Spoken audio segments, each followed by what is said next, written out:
उधर supreme court ने 21 विपक्षी पार्टियों की ओर से दायर याचिका पर सुनवाई की और कोर्ट ने चुनाव आयोग से अपनी मदद के लिए एक वरिष्ठ अधिकारी को नियुक्त करने को कहा है। मामले की अगली सुनवाई अब 25 मार्च को होगी और इन दलों की मांग है कि लोकसभा चुनावों के नतीजे से पहले कम से कम 50% वोटों का मिलान वीवीपैट की पर्चियों से किया जाए।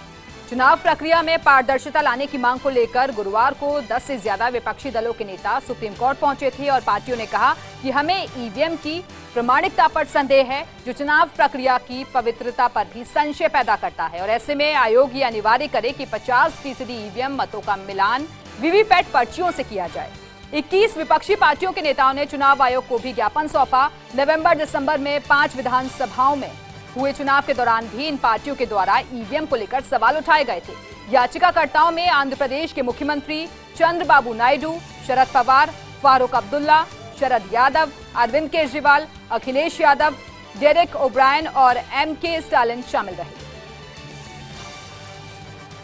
We got directions from the court which led the Election Commission to ensure that 100% of all EVMs have a paper trail facility, a VVPAT. This took from 2013 to 2017, roughly 4 years to obtain. Having obtained it,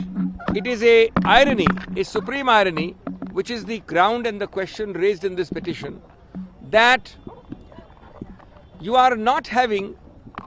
the mandatory sample check of paper and electronic vote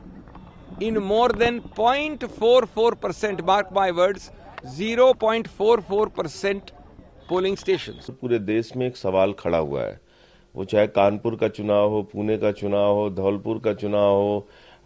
Arunachal के चुनाव हो, कई चुनावों में गड़बड़ियां पाई गई और हमने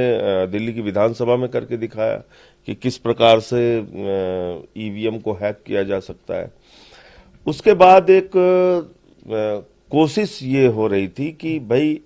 पूरे देश में वीवीपैट पे चुनाव कराया जाए। चलिए, वो भी बात पूरी हो गई, लेकिन वीवीपैट से निकलने वाली पर्चियों का जब तक आप ईवीएम मशीन के साथ मिलान नहीं कराएंगे, फिर उन पर्चियों का क्या मतलब है, फिर वीवीपैट के इस्तेमाल का क्या मतलब है। इसलिए जरूरी ये है कि एक सर्टेन परसेंटेज 50%, 25% कुछ एक चुनाव आयोग निर्धारित करे कि भाई जो वीवीपैट की पर्चियां होंगी और ईवीएम की मशीन होगी उसका हम मिलान